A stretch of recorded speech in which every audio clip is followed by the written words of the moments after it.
Mes bien-aimés, nous vous saluons tous au nom de Jésus-Christ, de l'éternité qui est descendu aujourd'hui avec les enseignements de l'éternité, et il nous enseigne pour faire de nous des éternels. Alors, à l'éternité, c'est Dieu qui a commencé l'enseignement de l'éternité. L'Éternel avait commencé son enseignement du règne de la première venue au travers de Christ. Il a achevé au travers de Dieu. En ce moment-là, Dieu était plus grand par rapport à Christ. Mais à l'éternité, ce n'est pas le cas. À l'éternité, l'Éternel a commencé son enseignement de l'éternité au travers de Dieu. C'est Dieu qui a commencé à nous enseigner l'enseignement de l'éternité. Et selon Genèse 21, 33, Psaume 113, 5, Psaume 118 et 27, et vous allez lire là, sachez que l'Éternel est Dieu, le Dieu d'Israël, et tout ça, d'éternité, d'éternité. Donc l'Éternel nous enseigne au travers de Dieu. Qui est Dieu si ce n'est l'Éternel? Qui est l'Éternel si ce n'est Dieu? C'est ça, c'est que ces versets-là, c'est ça, la portion de la révélation de l'éternité que l'Éternel nous a enseigné au travers de Dieu. N'oublie pas les messagers du 7e âge. On ne peut pas oublier les messagers du 7e âge. Le 7e messager, on ne peut pas oublier les messagers du 7e âge.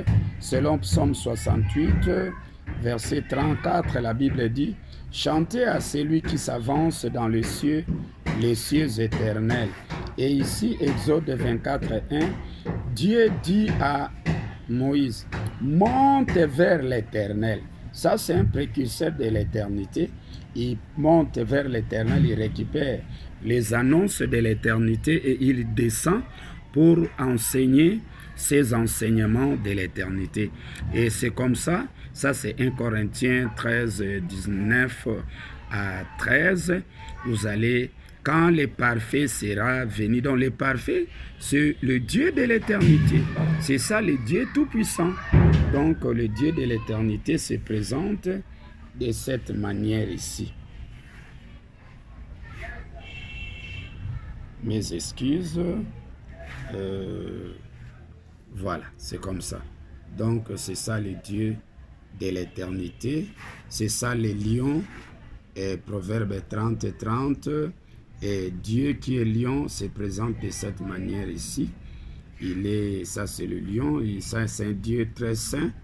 Et selon Hébreux 9, 8, le chemin d'il est très saint. Le chemin d'il est très saint, ça c'est la part de Dieu, de l'éternité. Et ça se présente de cette manière ici. Ça c'est le chemin il est très saint de Dieu, ça c'est la part de Dieu. Mais à part la part de Dieu, il y a à la fin, dont Dieu a commencé son enseignement de l'éternité, l'Éternel nous a enseigné au travers de Dieu. Mais arrivé à la fin du règne de l'enseignement de Dieu de l'éternité, maintenant le serpent vient encore injecter sa semence pour suyer l'enseignement de Dieu de l'éternité. Et c'est comme ça qu'avec cet esprit du serpent, Dieu ne veut pas dire la vérité claire, donc il cache la vérité, il voile. Alors cet esprit de voile là, de voiler la vérité, c'était le serpent qui a injecté sa semence en Dieu. Et l'enseignement de Dieu de l'éternité devient souillé.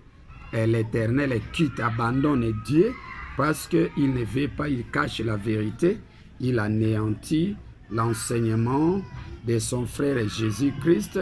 Il dit qu'à l'éternité, il est seul, tout ça, l'enseignement de Dieu devient souillé comme ça. Selon Apocalypse 19, 15, vous allez voir là, l'épée du cheval blanc de Jésus-Christ anéantit la cuve de la colère ardente du Dieu est tout-puissant.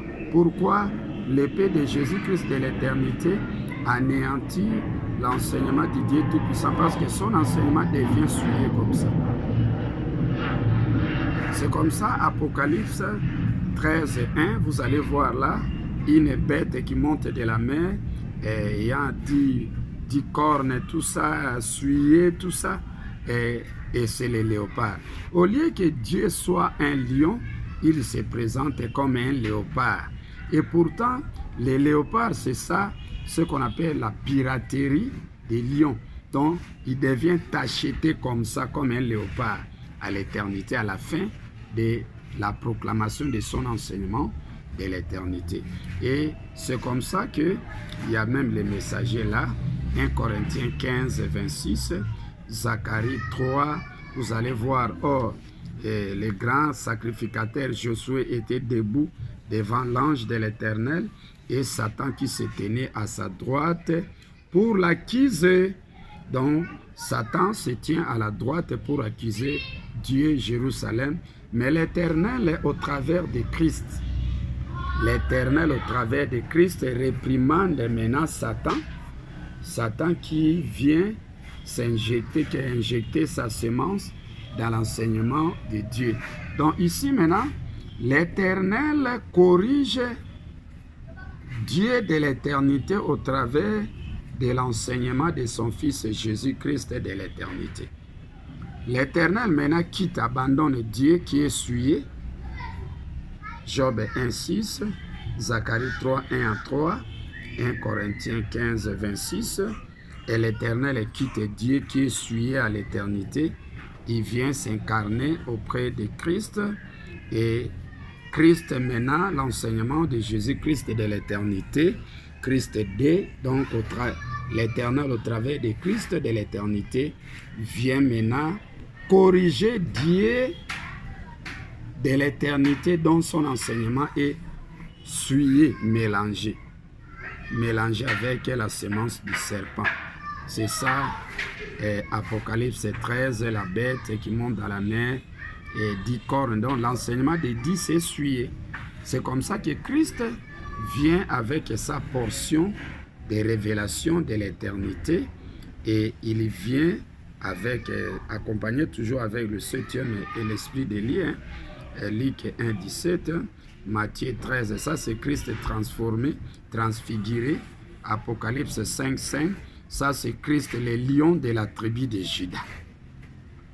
C'est lui qui a la capacité de déchirer vraiment la révélation, c'est le lion de la tribu de Juda, c'est Christ de l'éternité qui a la capacité de déchirer totalement les révélations que son mari, son père, l'Éternel a voilées dans les Écritures.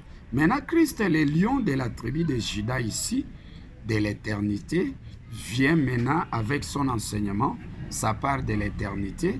Il vient pour ressusciter son frère Dieu ici, qui est souillé avec la semence du serpent. Jésus-Christ de l'éternité maintenant corrige son frère, l'enseignement de son frère Dieu qui est souillé à l'éternité là-bas. Parce qu'ils sont toujours ensemble. Il y a des anges, des oins, des témoins, des épouses de l'Éternel. Alors, il doit toujours sauver son frère de la manière que Dieu avait sauvé Jésus-Christ durant le règne de la première venue. À l'éternité, c'est Jésus-Christ qui sauve son frère Dieu qui, dont son enseignement est souillé, devient mélangé de cette manière ici. Dès que Jésus-Christ corrige son frère, l'enseignement de son frère Dieu qui est souillé avec la semence du serpent, Dieu a la honte et il a anéanti son frère. Il a en lui l'esprit de Caïn pour anéantir l'enseignement de Jésus-Christ de l'éternité. Maintenant, les lions de la tribu de Juda, Jésus-Christ de l'éternité, ensemble avec son Père l'Éternel, vient maintenant corriger Dieu, ressusciter Dieu, ramener Dieu, sanctifier, purifier Dieu de l'éternité qui est souillé pour faire de lui un homme très, très saint et devenir un Dieu très saint. Et c'est alors que Jésus-Christ qui est très saint, il corrige Dieu souillé de l'éternité, et Dieu étant ressuscité à l'éternité là-bas, Dieu devient très saint comme Jésus-Christ. Là, c'est maintenant l'accomplissement de Hébreux chapitre 9, verset 8. Soyez, les chemins du lieu très saint n'étaient pas encore ouverts. Ça, c'est la manifestation de Hébreux chapitre 9, 8. Et c'est ça ce qu'on appelle le chemin du lieu très saint. Et je vous montre même ici, c'est ça les versets. Hébreux 9, 8, le chemin du lieu très saint est ouverte. Et 1 Corinthiens 13, 9 à 13, quand le parfait sera venu, c'est ça, Dieu parfait, Christ parfait, c'est l'Éternel, nous enseignons au travers de Dieu et nous enseignons au travers de Christ. Mais l'Éternel n'est pas en dehors, selon Zacharie 14, l'Éternel est en dedans. Il accompagne Dieu de l'éternité et l'Éternel accompagne aussi Jésus-Christ de l'éternité. Et c'est comme ça l'arbre éternel. C'est ça, c'est l'enseignement de l'éternité. Et l'éternel, Dieu devient saint, très saint. Selon Hébreux chapitre 9, 8, Jésus-Christ est très saint. Et c'est ça les deux frères. C'est ça Joël 2, 2 à 3. Et vous allez associer avec Psaume 113, verset 5. Hein? Il est agréable aux frères de demeurer ensemble. Et les frères dont on parle là, ne parlent que de l'Éternel, de Dieu et de Christ. Ce sont les deux frères là, selon Ésaü et Jacob, selon Gabriel et Michaël. C'est ça, le plus jeune frère, et selon Luc 15, le plus jeune dit à son père, donne-moi la part des biens qui doivent me revenir. Ce sont les deux frères. Jésus-Christ et Dieu, ce sont les deux frères. Maintenant, ils sont deux, c'est ça. La porte de l'éternité est ouverte aujourd'hui. C'est ça l'arbre éternel. C'est comme ça que ça se présente, l'arbre éternel. Les versets bibliques, je vous montre, vous allez lire. Donc, Apocalypse 19, 11 à 17, Apocalypse 14 à 17. Là, c'est la fossile de Christ et la fossile de Dieu. Zacharie 14, 7, la lumière, et la lumière apparaîtra. C'était cette lumière de Jésus-Christ de l'éternité. Et c'est comme ça que l'Éternel, mari de deux épouses, il y a l'Éternel Dieu et il y a l'Éternel Christ. Et si vous associez l'Éternel Dieu plus l'Éternel Christ, c'est ça l'éternité. Donc vous pouvez, mes bien-aimés, bénéficier l'éternité au travers de Dieu, ou soit bénéficier l'éternité au travers de Christ. Mais l'enseignant numéro 1 qui enseigne, c'est l'Éternel. L'Éternel nous enseigne au travers de Dieu et l'Éternel nous enseigne au travers de Christ. La sommation de l'Éternel Dieu plus l'Éternel Christ, ça fait ce qu'on appelle l'éternité. Donc aujourd'hui, vous avez le devoir à faire un effort pour accéder à l'enseignement de l'éternité que l'Éternel nous enseigne au travers de Dieu et que l'Éternel nous enseigne au travers de Christ.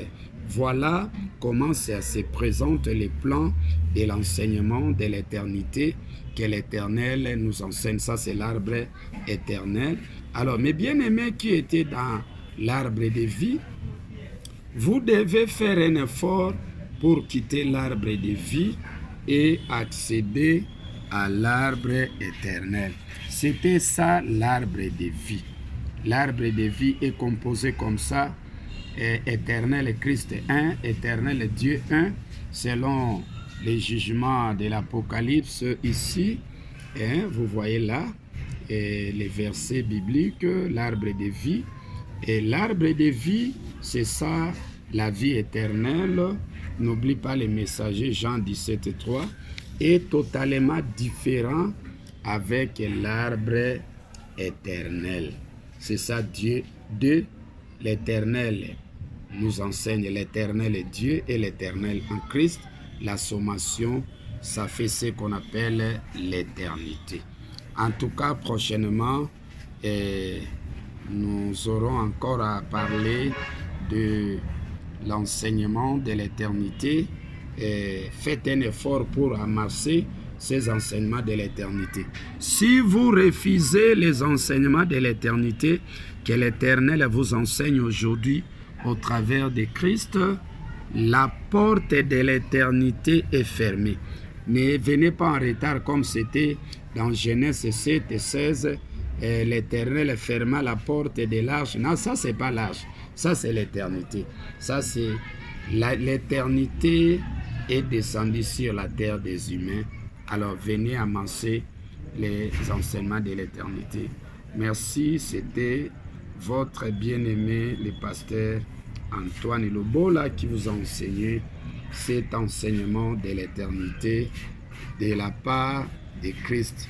Que l'Éternel vous bénisse et qu'il vous accorde la connaissance véritable de l'éternité.